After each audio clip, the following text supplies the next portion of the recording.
কিছুক্ষণ বকবক করি, এটা কিন্তু বকবকি ভিডিও, কোনো প্রস্তুতি নাই। মনে করলাম কিছুক্ষণ বকবক করি, আচ্ছা, ব্রেন ক্লিয়ার করার জন্য। সাইন্টিফিক তফসিল লিখতেছি তো মাঝে মাঝে ব্রেন জাম হয়ে যায়, এই জন্য ব্রেন ক্লিয়ার করার জন্য কিছুক্ষণ বকবক করতে হয়। সেই বকবক কিছু মনে করেন না, অনেকের সাথে মতাদর্শের সাথে মিলবে না। মতাদর্শের সাথে মিলে না, এই যে অনেক কমেন্টে দেখি যে আজিজ খারাপ। আমি আজিজকে ব্যক্তিগতভাবে চিনি, সে একটা ভীষণ রকমের ভালো লোক, কিন্তু আমি বললে সে বিশ্বাস করে না, কারণ আমি চিনি তা সত্ত্বেও আমার বিশ্বাস করে না, তার মানে আমারও বিশ্বাস করে না। তাহলে ভাই আমার ভিডিও দেওয়ার দরকার কি? গালাগালি দিয়ে চলে গেলেই হয়, তো ভদ্র গালাগালি দিয়ে, নোংরা গালাগালি কিন্তু পছন্দ না, ডিলিট করে দিব। হ্যাঁ, আচ্ছা, আজিজ খুব ভালো লোক, সে ভাইদেরকে একটু সাহায্য করছে, এই জন্যই ভালো লোক। যে লোক আপন ভাইকে, ভাই যত বড় দোষী করুক, ভাই ডাকাত হোক, ভাইয়ের পিছনে সবসময় থাকতে হবে।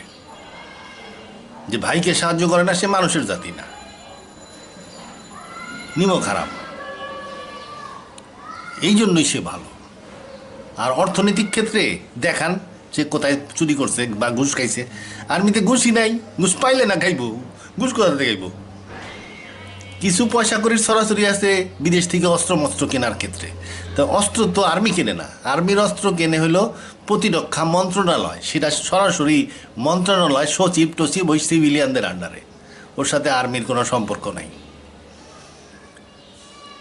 আর আর একটা ঘুষ খাওয়ার জায়গা আছে, ওই যে সাপ্লাই, মুরগি সাপ্লাই, ওই যে কয় না শাকসবজি, সরকার তো ইয়ে দেয়, চাইল ডাইল এইগুলো দেয়, ড্রাই, যেগুলো ড্রাই অনেকদিন টিকে ওগুলো দেয়, বস্তায় ভরে রাখা দেয়।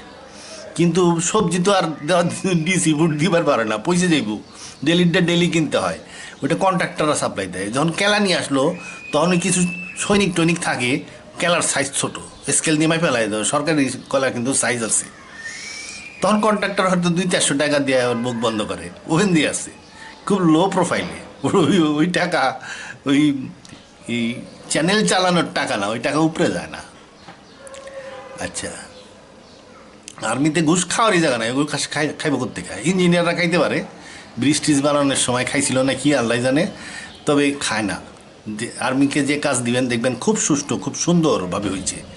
ঘুষ যদি খাইতো ইঞ্জিনিয়াররা, তাইলে ওই রাস্তাঘাট এত সুন্দর হইতো না। আপনি বিচার বিশ্লেষণ করে, ইনভেস্টিগেশন করে, প্রমাণ সহ কথা বলেন, দেখাই দেন যে আর্মি অফিসার ঘুষ খাইছে, এটাও তো বাইর করতে পারেন নাই। আর আপনারা যে সিভিলিয়ান অফিসারের যে বুড়ি বুড়ি ঘুষ খায়, এটা তো প্রকাশ্য দিবালক। তা আমি বলতেছি যে আর্মিতে ঘুষ নাই, আপনি একটু প্রমাণ করে দেন যে আর্মির অফিসার, অমুক অফিসার এত টাকা ঘুষ খাইছে, প্রমাণ করতে পারবেন না। আর্মিতে ঘুষ নাই, কঠিন অবজারভেশনে থাকে, 3-4টা গোয়েন্দা বাহিনী নজর রাখে, এএসইউ, এফআইইউ, ডিজিএফআই, এনএসআই, সব আর্মির উপরে নজর, দেশের নিরাপত্তার স্বার্থে। আচ্ছা, যাই হোক, ধূমপান স্বাস্থ্যের জন্য ক্ষতিকর। আবার কয় এই যে এখন যে আছে, নাম কি ভুলে গেছি, ওয়াকার খারাপ। কি হয়েছে? আশ্রয় দিছে, একবার কয়জনরে আশ্রয় দিল, অনেকগুলো আশ্রয় দিছে, আর একবার বলে কয়জনরে আশ্রয় দিল।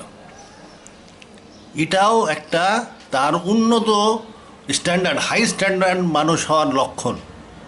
যদি কেউ আপনার কাছে আশ্রয় নিতে আসে, সে চোর ডাকাত যাই হোক, আপনাকে আশ্রয় দেওয়া উচিত। এবং যতক্ষণ পর্যন্ত সে আপনার আশ্রয় থাকবে, ততক্ষণ পর্যন্ত আপনার তার নিরাপত্তা দিতে হবে। এবং আশ্রিত অবস্থার থেকে আপনি তারে এই খাওয়াই টাওয়াই ঘুম পাড়ায় রে, হ্যাঁ পুলিশে যায় খবর দিবেন, এগুলো হলো খুব হীনমন্য নিচ জাতের লোকের অভ্যাস। আশ্রয়ের পরে তাকে সেফলি পালায় যাওয়ার সুযোগও দিতে হবে। সে আশ্রিত অবস্থায় আপনি তার ক্ষতি করতে পারবেন না। এইসব করে ছোট হীনমন্য মানুষ এই কাজগুলা করে। বাঙালি আমাদের মধ্যে হীনমন্য লোকের সংখ্যা অনেক, তারা উচ্চ স্ট্যান্ডার্ডের মানসিকতা বুঝতেই পারে না। এই আফগান পাঠান যুদ্ধ করে হারিয়ে গেল, দেশ 20 বছরের জন্য আমেরিকার কাছে পরাধীন হয়ে গেল, কিন্তু এই পাঠান জাত ওসামা বিন লাদেন রে হস্তান্তরিত করে নাই আমেরিকার কাছে, বোমা খাইয়া গাই লেগে গেছে, কিন্তু ওসামা বিন লাদেন রে হ্যান্ড ওভার করে নাই, কারণ সে আশ্রিত ছিল। এটা মানুষের মতন মানুষ হওয়ার লক্ষণ। তো এই লোকটা ভালো লোক, একে দিয়ে আপনার কাজ হবে না। আপনি ভালো লোক নির্বাচন করবেন এবং তাকে দিয়ে কাজ হবে। তাকে আপনার পছন্দ না হইলেও আপনি ভালো লোক জায়গায় বসাবেন। খালেদা জিয়া কী করলো? ওই সময় ভালো লোক ছিল, রেজ্জাকুল হায়দার, দুইটা রেজ্জাকুল হায়দার ছিল পাকিস্তানি আমলে ইয়ে করা, আর একজন হলো ডিজিএনএসআই ছিল। দুইজনই খুব হাই স্ট্যান্ডার্ড লোক। এদেরকে তিনি সেনাবাহিনী প্রধান বানাইতে পারতেন, তাহলে অনেক নিরাপদ থাকতেন উনি। কিন্তু বানাইলেন কারণ মইনু আহমেদ, কারণ লোক সিলেকশন ঠিক নাই। মইনু আহমেদ সঠিক লোক ছিল না। একটু ভালো করে অ্যানালাইসিস করলেই বোঝা যেত, একটু অ্যানালাইসিস করলেই বুঝতে পারতেন উনি যে এই লোকটা, তার পার্সোনালিটি এত উন্নত না যে সে একজন আর্মির চিফ হিসাবে প্রতিকূলতার মধ্যেও নিজ দায়িত্বে এবং নিজ জায়গায় স্থির থাকতে পারবে, এই রকম লোক সে না। এটা সে অনেকটা স্বার্থবাদী, মানে ক্যারিয়ার ওরিয়েন্টেড লোক। এটা সবাই জানতো, খালি তারাই জানতো না আর কি। দিছে মইনু আহমেদও তার চেহারা দেখাই দিছে। তো এই জন্য আপনি যেখানে ভালো লোক থাকবে, আপনি কোনো জায়গায় আপনার যা ভরসা করতেই হয়, সেই ভরসা স্থলে আপনি ভালো লোক দিতে হয়। আসলে আমাদের দেশে হয়েছে কি, আমরা কাউকে বিশ্বাস করতে চাই না, কারণ আমাদের শারীরিক দুর্বলতার কারণে। বাঙালি জাতি অনেক আগের থেকে শারীরিকভাবে দুর্বল, অত্যাচারিত, নিপীড়িত। এই জন্য বাইচে থাকার স্বার্থে আমরা অনেক সময় ধুমাধুম মিথ্যা কথা বলতে থাকি এবং চুরি করতে থাকি। আমি বিডিআরের কমান্ডার ছিলাম, 900 সৈনিক আমার আন্ডারে ছিল। তো যখন আমি সাতক্ষীরা বর্ডারের দায়িত্বে ছিলাম, প্রায় 2.5 বছর সাতক্ষীরা বর্ডার, মানে একেবারে চোরাচালানের বর্ডার আর কি, চোরাচালানের স্বর্গ। তো এইখানে একটা ডাইন দিকে একটা বিওপি, ওইখানে যদি নিয়ন্ত্রণ করা যায় তাইলে আমার ডাইন দিকটা নিরাপদ হয়ে যায়, ওখান থেকে আর চোরাচালান হবে না। আমি কিন্তু ঘুষ টুস খাওয়ার মধ্যে নাই, ছিলাম না। আচ্ছা, আমার এখন একটা ভালো হাবিলদার দরকার। 900-র মধ্যে 100 হাবিলদার আছে। আমি খুঁজলাম এতদিন ধরে, সুবেদার মেজর সাহেবরে বললাম, উনি শেষ পর্যন্ত এসে বলে যে স্যার একজনই মাত্র আছে, হুমায়ুন। 100 লোকের মধ্যে একজন লোক আছে সৎ, তার গ্যারান্টি সুবেদার মেজর সাহেব দিতে পারলো আমাকে। তার নাম ছিল হুমায়ুন। সে বিওপির রান্নাও খাইতো না, কারণ বিওপির রান্না কালেকশনের পয়সা হয়, নিজেরাই দেখাইতো। তার সৈনিকরা, তার টর্চ লাইট ছিল না রাত্রেবেলা হাঁটার, সৈনিকরা চান্দা তুলে টর্চ লাইট কিনে দিয়েছিল, সেই টর্চ লাইট সে নেয় নাই, কারণ ওই চান্দার পয়সা তার সন্দেহ লাগছে। এরকম সৎ কজন পাওয়া গেল? একজন, 900 লোকের মধ্যে একজন। তো সুযোগ পাইলে ঘুষ খায়, প্রয়োজন হলেই মিথ্যা কথা বলে। এই হলো আমরা। এটার কারণ কি? আর বদনাম করা তো আমাদের স্বভাব, গীবত করা একটা স্বভাব হয়ে গেছে আর কি। আচ্ছা, গীবত আমি একটু আগে করলাম, মইনু আহমেদের গীবত করছি, তো অবস্থা ফিরলা। আচ্ছা, যাই হোক,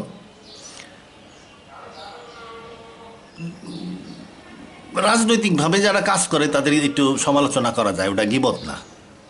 আচ্ছা, যাই হোক, এখন আমাদের এই হীনমন্যতার কারণ কি?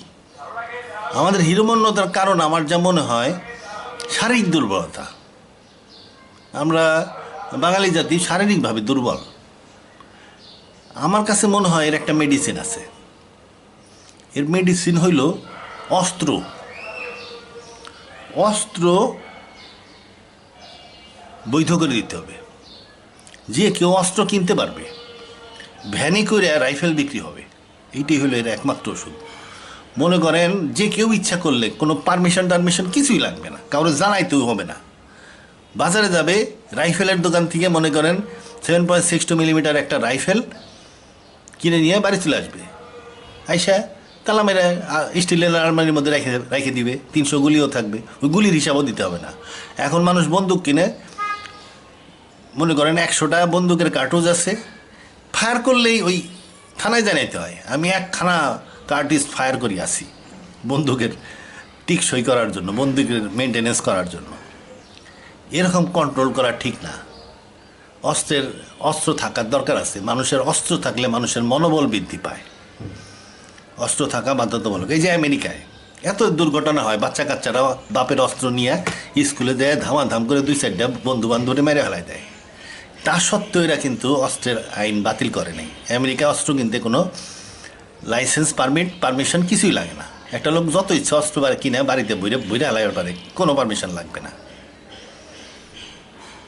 আচ্ছা, বলবেন যে অস্ত্র যদি দেওয়া হয়, মনে করেন অস্ত্র আপনি ট্যাক্স ফ্রি করে দিলেন, শুধু করে দিলেন যে 7.62 × 39 মিলিমিটারের যে বুলেট ব্যবহার করে যে অস্ত্র, সেই অস্ত্র কিনতে পারবা।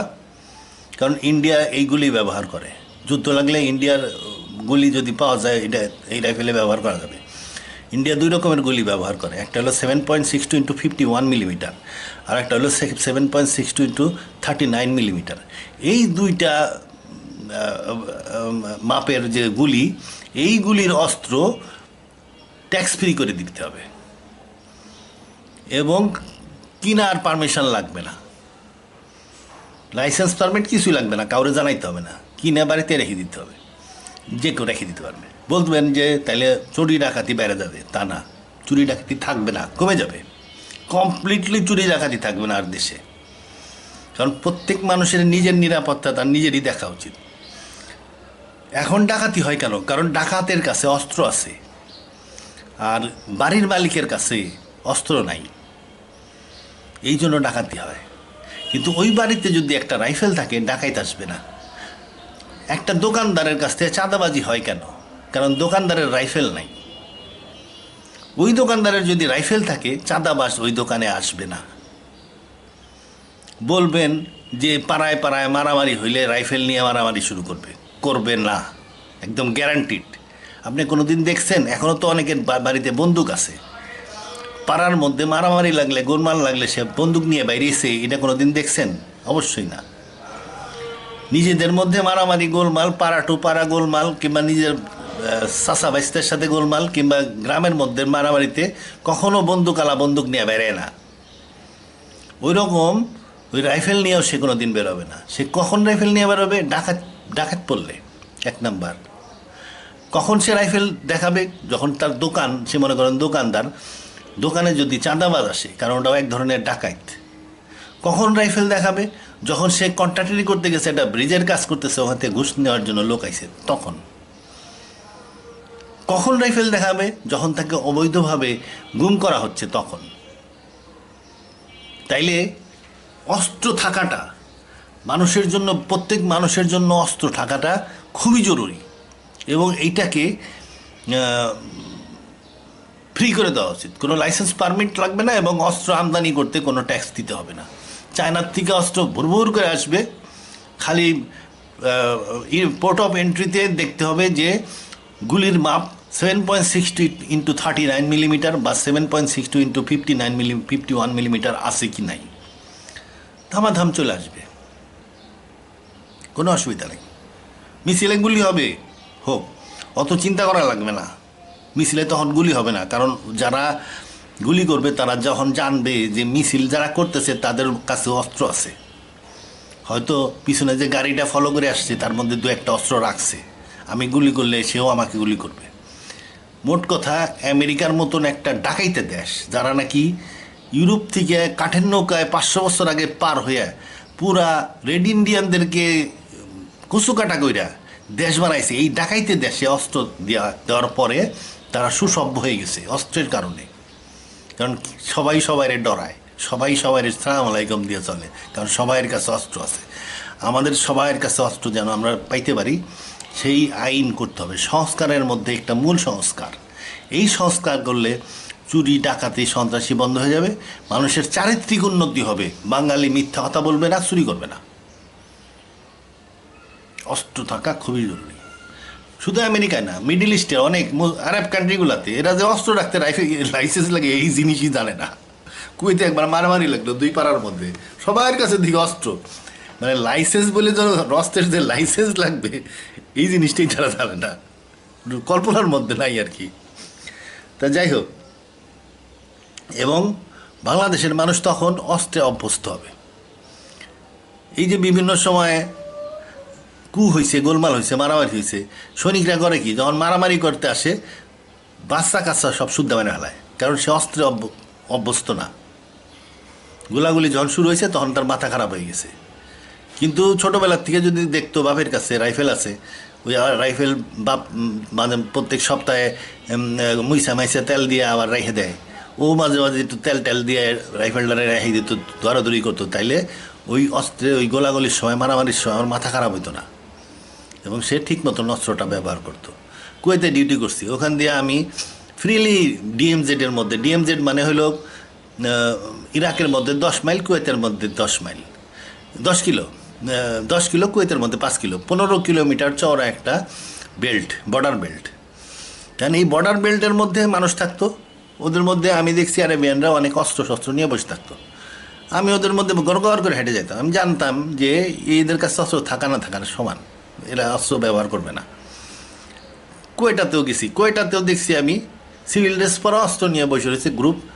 আমি ওর মধ্যে দিয়ে গেছি, গল্প স্বল্প করছি, কারণ জানি এরা অস্ত্রে অভ্যস্ত, অস্ত্র এদের পোশাকের মতন, পোশাকের অংশ, অস্ত্র থাকে ওর কাছে, ও এটা ব্যবহার করবে না। আপনার সাথে মারামারি ঝগড়াঝাটি করেন, পাশার ওর মধ্যে লাত্তি দেন, ও আপনাকে আর একটা লাত্তি দিবে, ও রাইফেল ধরে গুলি করবে না, কারণ অস্ত্রে অভ্যস্ত সে। অতএব আমাদের দেশে অস্ত্রটা ফ্রি করে দিতে হবে। আমাদের দেশে এটা মোসুয়া, হিটলারের মোস, মানে মোস রাখছে হিটলারের মতন রাষ্ট্রপতি শাহাবুদ্দিন মনে হয়, কিন্তু কামে আবার ওই হিটলারের উল্টা। সব যখন প্রেসিডেন্টের পদ চলে গেল, দেখি পার্লামেন্টে যা কাঁদতেছে, আমার এই প্রধান বিচারপতির চাকরিটা ফেরত দেন, কেন থেকে এটা আবার নিয়ে আইছে। হে একটা আইন করে থুয়ে গেছে যে অস্ত্র থাকলেই 10 বছর। একটা বিচারপতি এরকম আইন কীভাবে করে, অস্ত্র থাকলেই 10 বছর? মানে এখন আপনি যদি একটা কার্টুজও যদি আপনার কাছে পাওয়া যায়, কার্টুজ, আপনার 10 বছরের সাজা হবে। এবং এখানে বিচারকের কিছু করার নাই। বিচারক শাস্তি এইভাবে নির্ধারণ হয় না, শাস্তির গ্রেডিং আছে। সবচেয়ে উঁচা শাস্তি, বড় শাস্তি হইতেছে ফাঁসি কিংবা যাবজ্জীবন জেল অথবা দ্বীপান্তর। দ্বীপান্তর তো এখন আর নাই, দ্বীপান্তর বাদই দিলাম, ট্রান্সপোর্টেশন অফ লাইফ। তারপরে হইলো বিভিন্ন মেয়াদের রিগোরাস ইমপ্রিজনমেন্ট, মানে বিভিন্ন মেয়াদের জেল। তার নিচে আবার আছে অর্থদণ্ড, তার নিচে আছে ভৎসনা, তার কঠোর ভৎসনা, তার নিচে আছে শুধু ভৎসনা। এইরকমভাবে আইনের গ্রেডিং দেওয়া আছে আইনের বইতে। যে আইন তৈরি করে তার বলে দিতে হয় যে অস্ত্র পাওয়া গেলে সর্বোচ্চ শাস্তি 10 বছর, সর্বোচ্চ শাস্তি উল্লেখ করতে হবে, সর্বনিম্নটা উল্লেখ করা যাবে না। ওই বিচারটা যে করবে সেই বিচারক বিবেচনা করে দেখবে যে এইখানে তার সাজা কতটুকু হওয়া উচিত। 3 বছর দিতে পারে, 2 বছর দিতে পারে, 1 বছর দিতে পারে, অর্থদণ্ড দিতে পারে, কিংবা ভৎসনা করে ছেড়ে দিয়েও দিতে পারে। সেটা বিচারক নির্ধারণ করবে। সে ওই যে হিটলাইটা মোসালা শাহাবুদ্দিন সাহেব কান্দাগাইটা বিচারপতি, উনি ওইটা করেন নাই, উনি এখানে ফিক্স করে দিয়েছেন 10 বছর। মানে আপনি একটা গুলি পাইলেও 10 বছর, আপনার কাছে যদি একটা কামান থাকে 10 বছর, আপনার কাছে যদি কাটা এই কামারের বানানো একটা পিস্তল থাকে তাইলেও আপনার 10 বছর। আপনার যদি এমন হয় যে 71 সালে কোনো মুক্তিযুদ্ধ ভুল করে মাটির নিচে গাইরে থুইছিল, নিয়ে যেতে ভুলে গেছে, ওটাও যদি আপনার বাড়ি থেকে খুঁজে পাওয়া যায়, সেটার জন্য 10 বছর। একজন বিচারপতি সে যে এইরকম একটা আইন কেমনে করে করলো, এটা আল্লাহ জানে। আর আমাদের দেশের সংসদ ওই রকম, ওটা যে আবার পরে ঠিক করবো, ওইটা ঠিক করে নেই, ওইভাবেই রেখে দিচ্ছে। এখন হয়েছে কি তাতে, এখন আর অস্ত্র মামলা সাজাই হয় না। আজ পর্যন্ত খুব দেখবেন না যে অস্ত্র মামলা সাজা হয়েছে, কারণ 10 বছর বিচারকও দেখে যে সাজা বেশি হয়ে যাচ্ছে, তখন সে এমনভাবে করে যে বেকসুর খালাস করে দেয়। দিলে তো 10 বছর দেওয়া লাগবে, পাইছে কি বাড়ির খেরের পালার মধ্যে একটা পুরানো পিস্তল, কিংবা সে হয়তো বলতেছে যে আমার বাড়িতে কেউ একজন রাইখে গেছে আমার ফাঁসানোর জন্য, ওটা আমার অস্ত্র না। তো বিচারক তখন ওই দিকে মাইনে নেয় যে হ্যাঁ তাহলে তো এর বাড়িতে রাইখে গেছি, এটাই সত্যি, তাহলে কি বেকসুর খালাস। কিন্তু বিচারক মনে মনে জানে যে পিস্তল রেখে যার মতন লোক এই বাংলাদেশে নাই, ওটা ওরই। কিন্তু তবুও সে সাজা দিচ্ছে না, কারণ দিলে 10 বছর দিতে হয়, যেটা নাকি অন্যায় সাজা হয়ে যাচ্ছে তার দৃষ্টিতে, যার ফলে সে ওইটাকে সাজাই দিচ্ছে না। এরকম প্রতিটা ক্ষেত্রেই আমাদের দেশে। যাই হোক, ওটা তো গেল, ও বাদ দিলাম। এখন করতে হবে কি, 7.62x39 অথবা 7.62x51 মিলিমিটারের যে গুলি, যে সব অস্ত্রে চলে সেগুলা আনতে কোনো ট্যাক্স লাগবে না, সেগুলা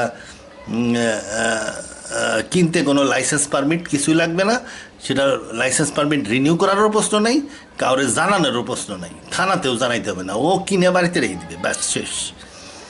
অস্ত্র সবার জন্য ফ্রি করে দিতে হবে। তাইলে কি হবে? তাইলে চুরি ডাকাতি বন্ধ হয়ে যাবে, চাঁদাবাজি বন্ধ হয়ে যাবে, এবং ঘুষ দুর্নীতি বন্ধ হয়ে যাবে। বাঙালি আর মিথ্যা কথা বলবে না, তার মধ্যে আত্মসম্মান জ্ঞান এসে যাবে, মানসিক বল তৈরি হবে। এখন ওই মানসিক বলটা নাই, এই জন্য সহজেই মিথ্যা কথা বলে, এবং যে মিথ্যা কথা বলে সে চুরিও করে। দুইটা অঙ্গাঙ্গিভাবে জড়িত। আমি রাসূলুল্লাহ সাল্লাল্লাহু আলাইহি ওয়াসাল্লামের কাছে একজন আসলে বললো যে আমি মিথ্যা কথাও বলি, চুরিও করি, দুইটা একসাথে ছাড়তে পারবো না, কোনটা ছাড়বো? রাসূলুল্লাহ বললেন তুমি মিথ্যা কথা ছাড়ো। মিথ্যা কথা যখন ছাড়লো তখন চুরিও ছেড়ে দিতে হচ্ছে। তার মানে মিথ্যাবাদী আর চোর প্রায় একই জিনিস, কাছাকাছি সুযোগ পাইলে চুরি করবে। আচ্ছা, এইটা হলো অস্ত্র। অস্ত্রের ব্যাপারে বকবক করতে যায় আমার আসল কথা বলা হইতেছে না, যেটা নিয়ে বকবক করতে চাইছিলাম। আমি যদি হইতাম, এটি হলো এদের মূল কথা, আমি যদি হইতাম। তা এখন আমি যদি হইতাম, মানে কি? রিসার্চ অ্যান্ড অ্যানালাইসিস, এটা একটা অর্গানাইজেশনের নাম, সংস্থা। তা আমি তো আর হইতে পারবো না, সংস্থা তো আমি হইতে পারবো না, অনেক লোক মিলে একটা সংস্থা হয়। আমি যদি হইতাম, এটা দিয়ে আমি বুঝাইতে যাচ্ছি, আমি যদি এর সেক্রেটারি জেনারেল হইতাম। ভারতীয়রা সেক্রেটারি জেনারেল বলে না, ওরা মানে শুধু সেক্রেটারিই বলে। মানে মূল কথা হলে তো আমি যদি এর হেড হইতাম, হেড তো মনে করে না আমি এর হেড, আমি গেলাম। এর হেড তো সিকিউরিটি। ভারতীয় ইয়েরা, রাজনীতিবিদরা কিন্তু সিকিউরিটির খুব মূল্য দেয়, প্রায়োরিটি 1। এই যে দেখেন না, বাংলাদেশে আসছিল মোদিজি, আসার পরে দু একটা বিষয় আছে যে ব্যাপারে সে কথা বলে নাই। কি? সিকিউরিটির নিষেধ আছে, বলছে এটা যে এটা সিকিউরিটির নিষেধ, মানে সিকিউরিটির ব্যাপারে, সিকিউরিটির ওই রেখে তারা খুবই মূল্য দেয়। এবং প্রধানমন্ত্রীরা নিশ্চয়ই এই সেক্রেটারি, এর সেক্রেটারি সকালবেলা যায় সিকিউরিটির কান পড়া দেয়। তা সিকিউরিটি বিষয়ে কান পড়া মানে কি? মন্ত্রণা দেয় আর কি, কোথায় কি হয়েছে, কি করতে হবে। তা এখন এই যে বাংলাদেশে গোলমাল হইল, তো সিকিউরিটি নিশ্চয়ই গেছে, নিশ্চয়ই গেছে মোদিজির কাছে। মোদিজি নিশ্চয়ই জিজ্ঞেস করছে ক্যা হুয়া বাংলাদেশ মে, ক্যা করে? তখন সে বলছে যে স্যার কুছ নেহি করতা হয়। কিউ? বলছে ও মুসলমান লোক হয়, কিছুদিনের জন্য মাথা গরম হো গিয়া হয়, ও ঠিক হো যায়গা, উসকে বাদ হাম করেগা। মানে মুসলমান লোক, মাথা কিছুদিনের জন্য গরম টরম হয়ে গেছে, ওটা ঠান্ডা হোক, তারপরে যা করার করবো নি। মোদিজি নিশ্চয়ই বলবে যে আর্মিকে বুলাও, আর্মিকে। क्या बोलता है सर, आर्मी क्यों? ये आर्मी नहीं लगेगा, हम कर देगा, काफी है, हम कर देगा। এই হলো, এইটা নিশ্চয়ই বলছে সে। এখন বাংলাদেশে কি করতে পারে? তা আমার অবশ্য মনে হয় বাংলাদেশে নাই। এর এজেন্ট আর কি, ইন্টেলিজেন্স ব্যুরোর লোক। বিভিন্ন জায়গা থেকে তথ্য সংগ্রহ করে, রিসার্চ করে, আবার অ্যানালাইসিস করে। রিসার্চ অ্যান্ড অ্যানালাইসিস, আর এর রিসার্চ, অ্যান্ড অ্যানালাইসিস। রিসার্চ আর অ্যানালাইসিসের মধ্যে পার্থক্য কি, এটা একটু বোঝা মুশকিল। মানে অ্যানালাইসিস করে রিসার্চ করে, অথবা রিসার্চ করে অ্যানালাইসিস করে, যাই হোক একটা কিছু করে, জিনিসটা হচ্ছে তো বাংলাদেশের এর এজেন্ট মনে হয় নাই। থাকলে তো দু একটা ধরা পড়তো। আজ পর্যন্ত কিন্তু ডিজিএফআই কোনো এর এজেন্ট ধরতে পারে নাই, এনএসআইও ধরতে পারে নাই, ডিবিও ধরতে পারে নাই, মনে হয় ধরতে পারে নাই। ফরিদ কর্মার লোক, তারাই যখন ধরতে পারে নাই, তার মানে নাই। আমার মাঝে মাঝে মনে হয় আসি না থাকলে বাবর যে এরকম ডিগবাজিটা খাইলো, ডিগবাজি দিয়ে গড়াইতে যায় ড্রেনের মধ্যে যা পড়ছে, ড্রেন থেকে উঠে দৈরা নইয়া 15 বছরের জেলও খাটলো এই এর এক গোতে নিতে। বাবর কেমনে খাইলো? বাবর হইল কি, 10টা অস্ত্র আইছে, সেই অস্ত্র বাবরে ধরে হালাই দিছে। বাবর ধরে নাই, ধরছে থানার ওসি। আচ্ছা, থানার ওসি ধরুক আর বাবর ধরুক, একই তো কথা। সে তো ওই ওসির মন্ত্রী আসিল, প্রতিমন্ত্রী। ওসি ধরছে, প্রতিমন্ত্রী জানে না, এটা বললে তো হবে না, এটা আমরা স্বীকার করবো না। আমরা ধরে নিব যে প্রতিমন্ত্রী ঠিকই জানে, ওসি যখন ধরছে তখন প্রতিমন্ত্রীর কাছে জিজ্ঞেস করেই ধরছে। কিংবা এখন তারপরেও বাবর বলতে পারে যে না আমি জানি না, সত্যি কথা জানি না, তাইলে বুঝতে পারে যে ওটা বোধাই ছিল। কারণ ওর থানার ওসি কী করতেছে সে তা জানে না। ও তো 1 to 1 সাথে সাথে এসপি সাহেব তো, ডিআইজি সাহেব তো, আইজি সাহেব তো, প্রতিমন্ত্রী সাহেব খবর চলে আসবে 10টা অস্ত্র ধরা পড়ছে। আচ্ছা, ধরে নিলাম জানে, এখন যাই না তো গোপন করে ফেলতে পারে। হয়েছে কি, ওই সময়ে একটা পলিসি ছিল। পলিসি হলো ভারতীয়রা শান্তি বাহিনীদেরকে আশ্রয় প্রশ্রয় দিত, অস্ত্র শস্ত্র দিত, থাকা খাওয়ার ব্যবস্থাও করে দিত। এবং ওই শান্তি বাহিনী এসে বাংলাদেশে গোলমাল টোলমাল করতো আর কি, চান্দা কালেকশন করতো, মাঝে মাঝে গুলি করবার চাইতো। এই ভারত এই শান্তি বাহিনী তৈরি করছিল। এখন বাংলাদেশ কি করছে, বাংলাদেশেও এখন ওই যে অনুপ চেটিয়া, মানে উলফা, তারপরে নাগা, মিজো, এদের যে বিভিন্ন রকমের সংগ্রামী বাহিনী আছে, সশস্ত্র সংগ্রামের বাহিনী, এদেরকে বাংলাদেশ সরাসরি সাহায্য করে নাই, কিন্তু চোখ বন্ধ নীতি গ্রহণ করছিল। মানে দেখি না আর কি, জানে না, সিলেটের জঙ্গলের মধ্যে এসে থাকলে দেখি নাই, জানি না, এই ধরনের অবস্থা। তো তুই জানি না নীতি আর কি, দড়ি মাছ না সুই পানি আর কি, পুরোপুরি ইনভলভ হচ্ছে না আর কি। খুব চালাক তো ছিল বিএনপি, খুব চালাক ছিল, এই জন্যই চালাকি করছে আর কি, যে না আমরা করি নাই আর কি। ভারতে রাগাবেও না, আবার ওই শান্তি বাহিনীর কাউন্টার অ্যাকশন হিসাবে উলফারে সাহায্য করবে, ভারতরে না রাগাইয়া উলফারে সাহায্য করবে। এইটা করতে যাইতে ভারত ভারতরে বোধাই মনে করছিল আর কি। যাই হোক, তা ভারতের থানার ওসিদের ধরাই দিছে। এখন ভাবর তো থানার ওসিরে কয়ার পারে যে চোপ, এফআইআর ঘুরাই ফেলাই দেয়, ও তুই লিখে দে এটা বাংলাদেশ আর্মির অস্ত্র, বিদেশ থেকে কেনা হয়েছে, অর্ডিন্যান্স ফ্যাক্টরিতে যায় জমা হবে, এটা কোনো চোরাচালানি অবৈধ অস্ত্র না। এটা থানার ওসিরি দিয়ে করাই দিয়ে পারতো, কিন্তু সেটা সে করতে পারে নাই। কেন? রয়ের গুতানির ঠেলায়। করছে কি, আবার তাকে আবার কিছু মিডিয়া আছে, এই মিডিয়াতে ফলাও করে ছাপাই দিচ্ছে 10 ট্রাক অস্ত্র উদ্ধার, সন্ত্রাসী অস্ত্র। এখন তো বাবর তো ধরা খাই গেছে, মাছই সুপের মধ্যে পড়ে গেছে আর কি, সুপের উপরে বস পেরে দেয় আর ডুবে গেছে সুপের মধ্যে মাছই। যে বাবর একলাই যে খাইছে, ডিগবাজি খাইছে তাই না, আমার স্যার হায়দার স্যারও খাইছে, ডিজি আসছিল। আচ্ছা, এরকম আরও 2-1 খাইছি। দেখেন এক চালে কতগুলো ডিগবাজি খাওয়া লাগলো।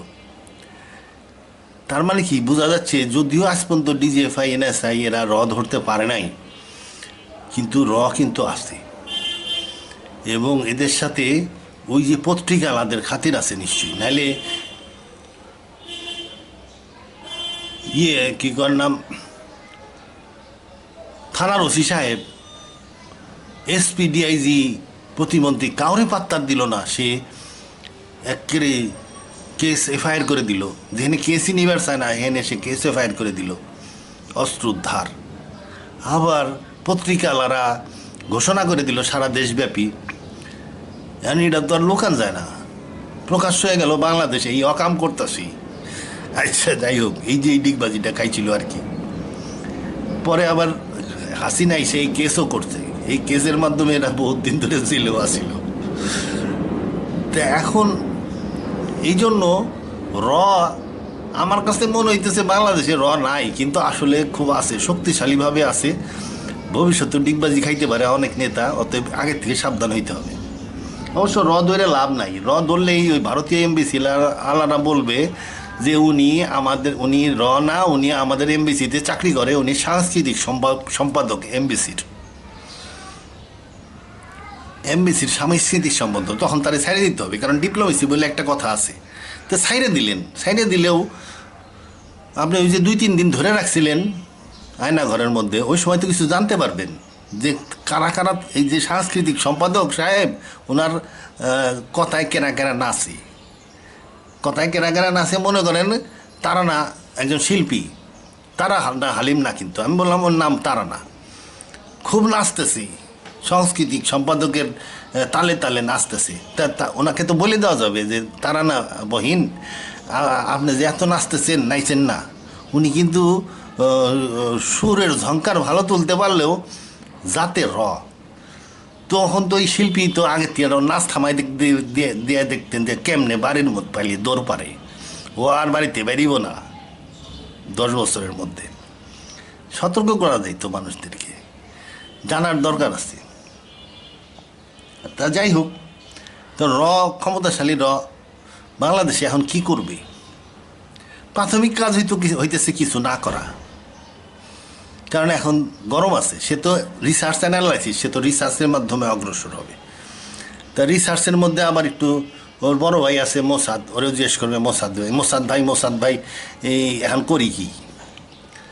তখন মোসাদ কইব যে দেখ, যুদ্ধের মধ্যে ব্যস্ত আছি, এখন আমার যন্ত্রণা করিস না, ওই যে আমি মিশরে যা করছিলাম ওইটা দিয়ে তুই ওরকম কর, ওই যে মোরসিটা যেভাবে খেতেছি তুই ওইভাবে খেদা, অন্য আমার ঝামেলা করিস না, আমি যুদ্ধ নিয়ে খুব ব্যতিব্যস্তর মধ্যে আছি, ওনে পালাই বোমা যে কোন সময় পড়বো কোন জায়গায় হেজবুল্লার বোঝা যাইতেছে না, তুই আর ফোন করিস না আমার ব্যস্ততার মধ্যে। তো ঠিক আছে ভাই, কোনো কিছু দরকার হলে কোয়েন, আমি আসি এখানে।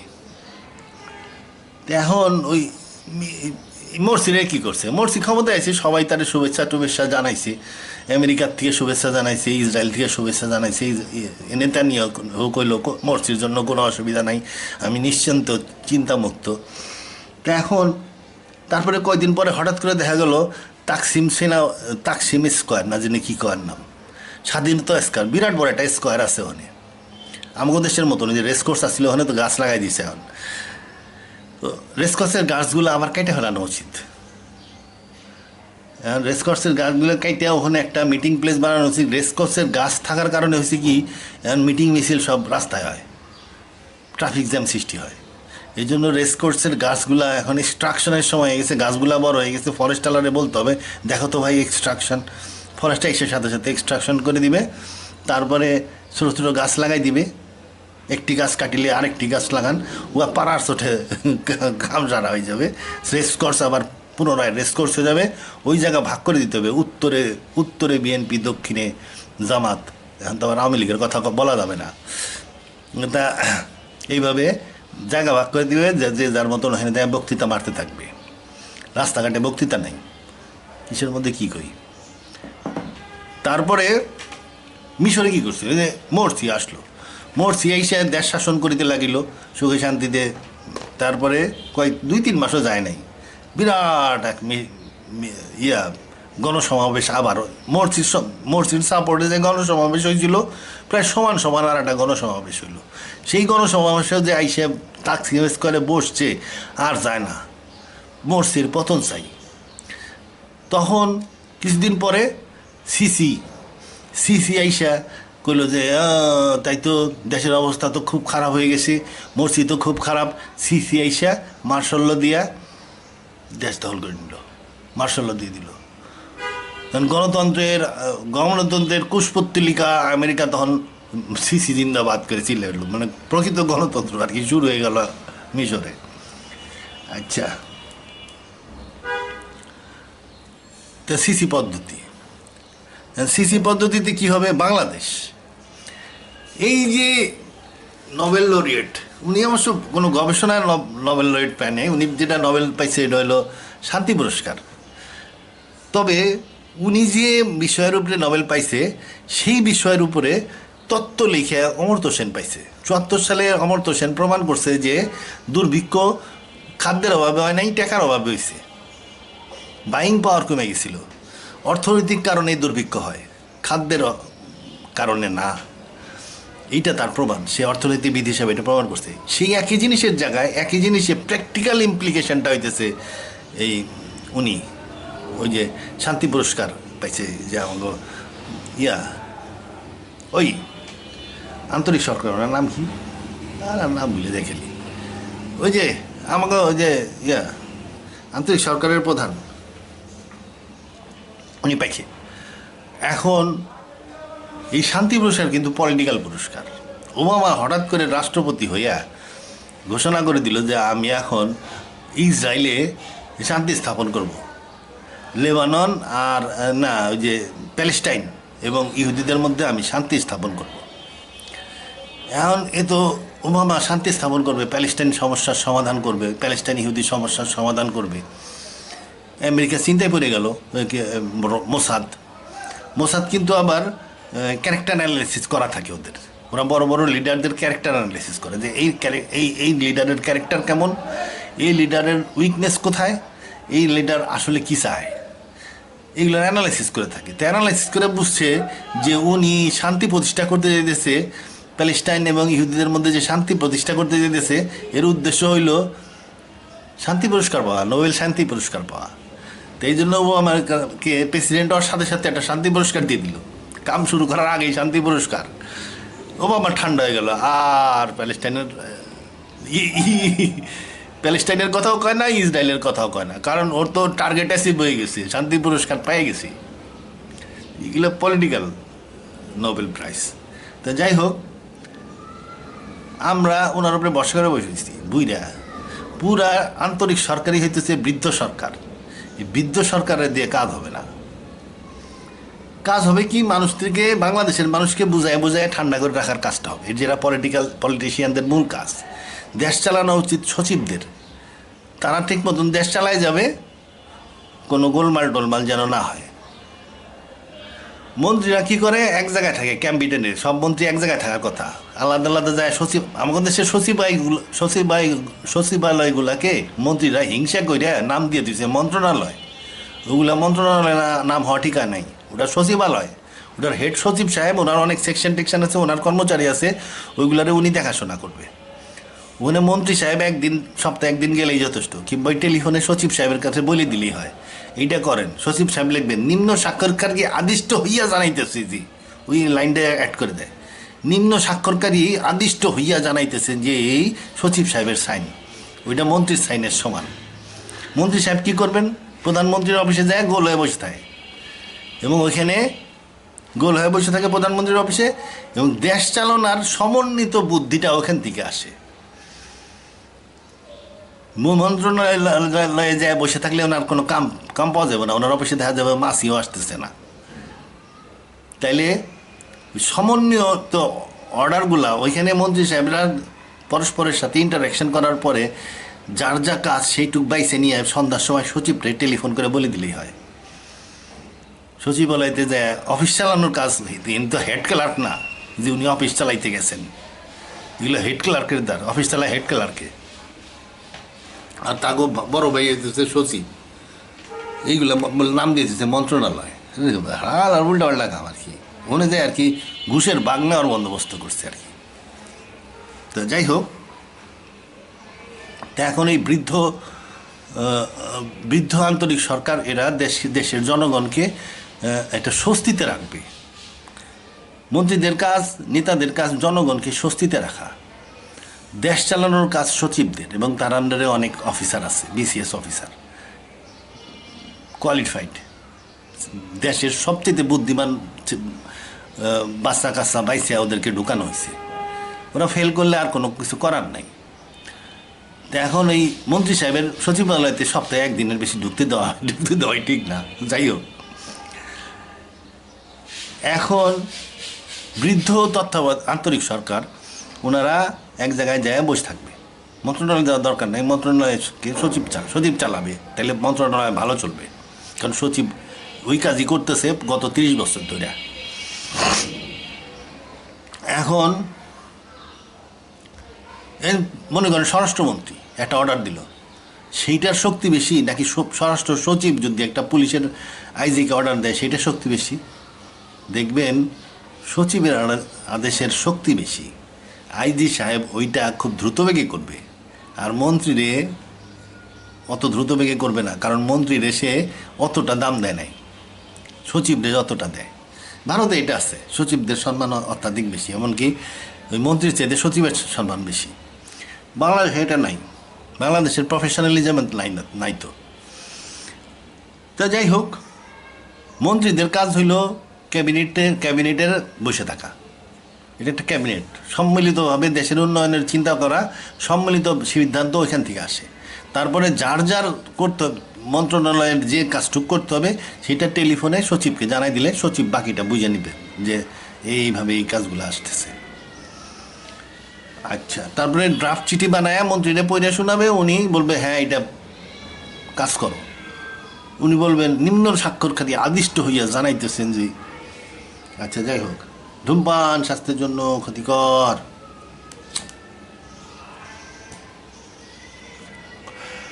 এখন তাইলে কি করা লাগলো? তাইলে এই যে গেল বৃদ্ধ আন্তরিক সরকার, এদিকে কাজ হবে না, বরং আর কয়দিন পরে দেখবেন পলাইছি, সোহেল তাজের মতন পলাইছি যান বাঁচানোর জন্য। কেন হার্ট মার্ট নরবরা বুঝে হালাই দিব, বাপ ওই মেয়ে এসে নিয়ে দিব কান ধরে যে বাপ এইসব তোমার দরকার নাই, তোমার হার্টের ব্যারাম, তুমি আমার সাথে এখনই প্লেনে চড়ো। দেখলেন এখন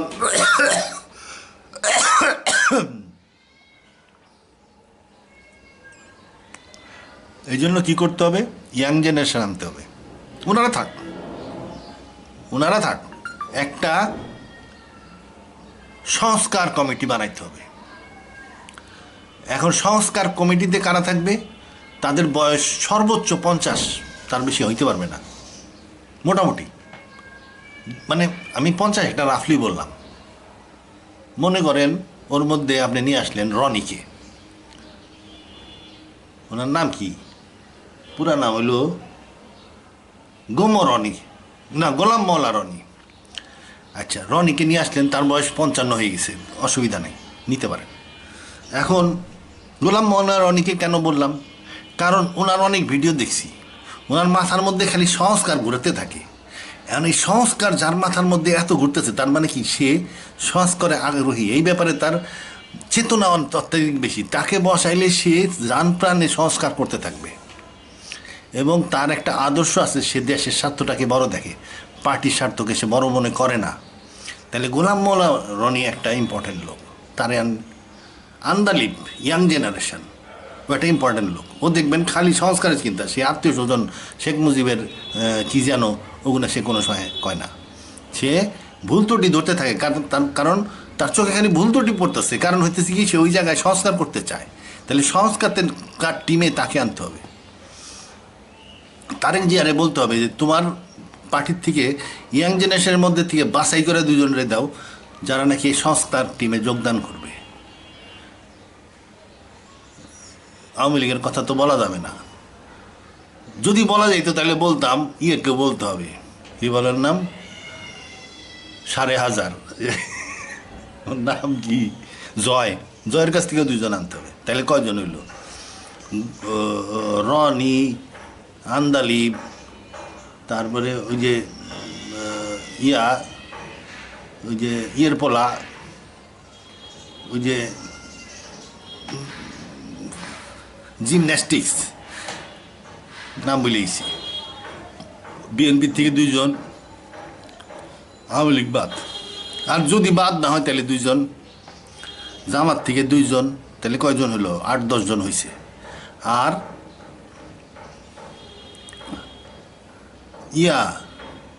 সমন্বয়কারী, এই যে আন্দোলনের সমন্বয়কারী, এইসব ইউনিভার্সিটির ছেলের মধ্যে যাদের এই ব্যাপারে খুব ন্যাক আছে, ওরা চিনে যে কাদের মাথায় খালি সংস্কার ঘুরপাক খায়, কারা সব জায়গায় দোষটুরি দেখে, এবং এইটা নিয়ে সঠিক কোনটা হইতো সেইটা নিয়ে চিন্তা ভাবনা করে। ওই সমন্বয়কদেরকে বলতে হবে 15 জন পাঠাও, এবং সব ঢাকা ইউনিভার্সিটির থেকে না, বিভিন্ন ইউনিভার্সিটির থেকে বিশেষ করে এই যে ইস্ট ওয়েস্ট ইউনিভার্সিটির অবদান আছে, ব্র্যাকের অবদান আছে, তারপরে এনএসইউর অবদান আছে, জাহাঙ্গীরনগরের অবদান আছে নাকি জানি না, রাজশাহীর অবদান আছে, চিটাগাং ইউনিভার্সিটির অবদান, এইসব জায়গা থেকে মনে করেন দুজন করে আইনা 15-20 জন যা হয় এই সমন্বয়কদের থেকে আইনা একটা টিম বানান 30-40 জনের। এই 30-40 জনের টিমকে আপনি আবার কয়েকটা ভাগে ভাগ করে দেন। পুলিশ সংস্করণ, সংবিধান সংস্করণ, এই 2 সংস্করণ হয়ে গেল। অর্থনৈতিক সংস্করণও দিতে পারেন, আরও যদি সংস্করণ থাকে ওইগুলো সংস্করণ। এই টিমে ভাগ করে দিলে এই ইয়াং জেনারেশন সংস্কার করে ফেলবে, 3 মাসের মধ্যে করে ফেলবে, এবং কইরা অর্ডার আকৃতিতে পাবলিশ করে দিয়ে এই যে সংস্কার টিম, এই টিমের একটা হানা ভোটের মাধ্যমে এদেরকে ন্যাশনাল অ্যাসেম্বলি বানাই দিতে হবে, member of national assembly, constituent assembly বানাই দিতে হবে। পুরো টিমকে একসাথে ইলেকশন, যে এই টিম কনস্টিটিউশন অ্যাসেম্বলি হিসাবে স্বীকার, হ্যাঁ না, জনগণ বলবে হ্যাঁ, টিম হয়ে যাবে কনস্টিটিউশন অ্যাসেম্বলির, হ্যাঁ, এদের মেয়াদ হলো 6 মাস। তারপর এরা নতুন কনস্টিটিউশন বানাই ফেলবে, নতুন পুলিশ বানাই ফেলবে, নতুন ডাক্তার বানাই ফেলবে, নতুন সব কিছু বানাই ফেলবে, সংস্কার সব হয়ে যাবে 9-10 মাসের মধ্যে হয়ে যাবে। এটা তো বুঝতে পারা উচিত প্রফেসর ইউনিসের মতন একজন লোকের, যে কত সময় লাগতে পারে অবিরত কাজ করলে। সেই টেন্টেটিভ টাইমটাই সে এখন পর্যন্ত দিতে পারে নাই, বুইরা দিতেও পারবে না। দেখি কালকে বসে রয়েছে সব নেতারা, সে করছে মুখটা ফেস রিডিং করে দেখে বুঝলাম, ফেস রিডিং না, ওটা বলা হলো বডি ল্যাঙ্গুয়েজ থেকে বোঝা যাচ্ছে যে তার কথা খুব খারাপ লাগতেছে, মনে হয় যেন মুখের মধ্যে একটা কুইনাইন ট্যাবলেট দিয়ে রাখছে, সে মুখ ব্যাগা করে বসে রয়েছে, বডি ল্যাঙ্গুয়েজে কইতেছে যে তার শরীর ভালো না। আর নেতার আইসা 80-90টা করে দিয়ে দিতেছে পয়েন্ট। নেতাকে বুদ্ধিশুদ্ধি একটু কম থাকে, 80টা পয়েন্ট দেওয়া মানে কি? মূল সংস্করণ যদি আপনি ঠিক ওষুধটা বুঝতে পারেন, হোমিওপ্যাথিক চিকিৎসা বেশি হতে হবে না, একটা ওষুধ ঠিক জায়গা মতন, যদি সঠিক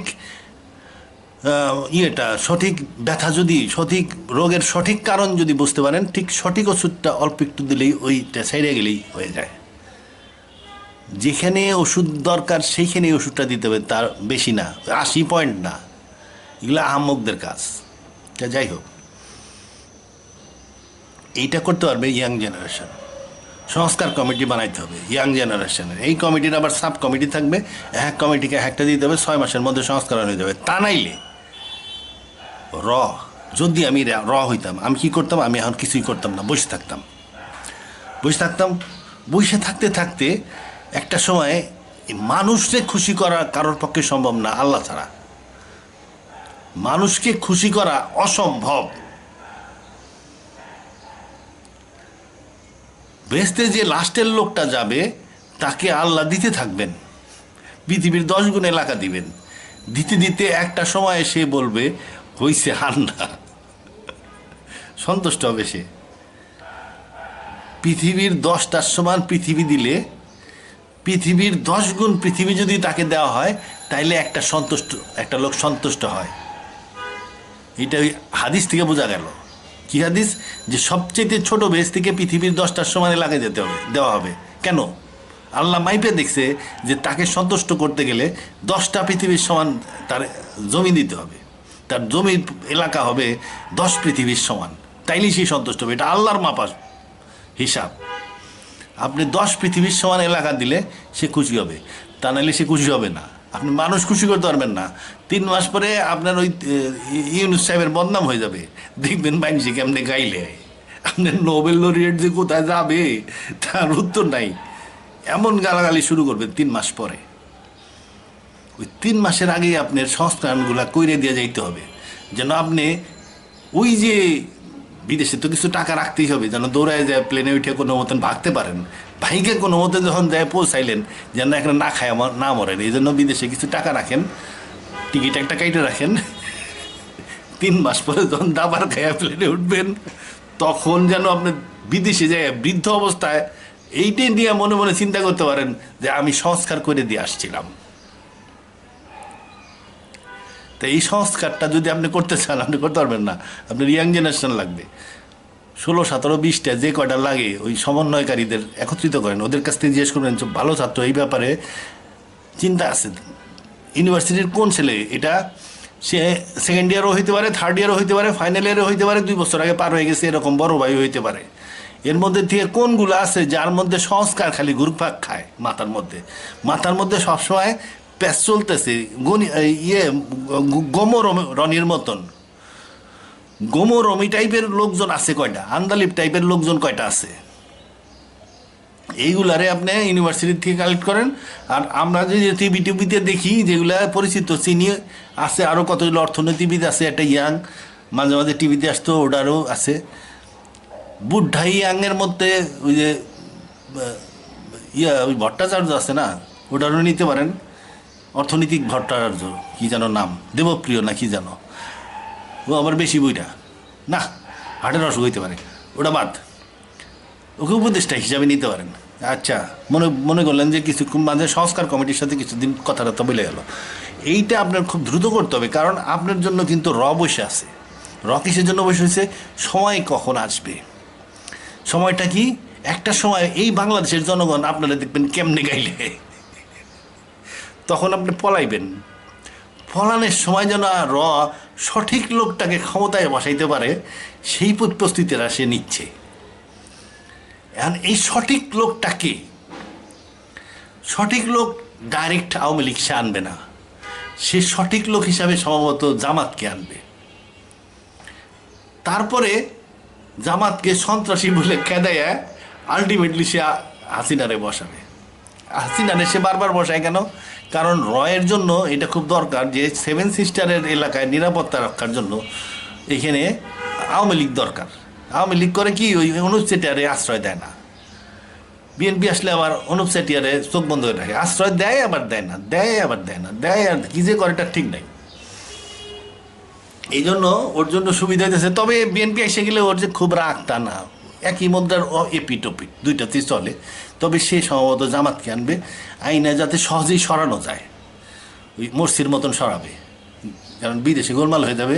জামাতরে আনলে স্যাংশন খাইয়া অর্থনীতি গোলমাল হয়ে যায়, আলটিমেটলি শেখ হাসিনা ওর রয়ের যে রিসার্চ অ্যান্ড অ্যানালাইসিস যে কোন লাইনে করতেছে, আপনার খুব বেশি হইলে আপনার প্লেনে উঠতে হবে বছর খানিকের মধ্যে, 6 মাসের মধ্যে আপনারা গাইডলাইন শুরু করবে, বছর খানেকের মধ্যে আপনার প্লেন উঠতে হবে। এই 1 বছরের মধ্যে আপনি সংস্কার করে থুয়ে যাইবেন এবং কার্যকরী করে থুইবেন, বুড়া বয়সে যেন মরার সময় চিন্তা করতে পারেন আমি সংস্কার করে আসছিলাম, আমার নোবেল সার্থক হয়েছে। এই পর্যন্তই, আল্লাহ হাফিজ।